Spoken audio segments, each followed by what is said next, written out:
12 টাকা পিস নিয়ে যান। 12 টাকা, 12 টাকা, মাত্র 12 টাকা পিস।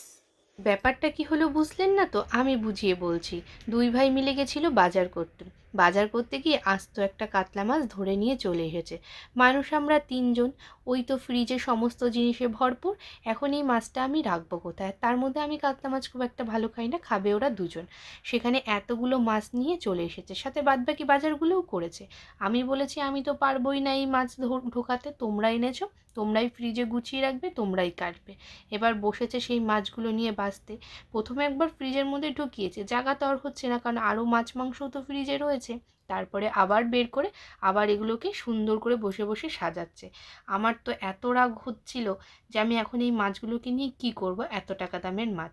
নিজে আবার বলছে কি, দেখো মাছের পিসগুলো কত সুন্দর, আমার মুখের সাইজের থেকেও অনেক বড়।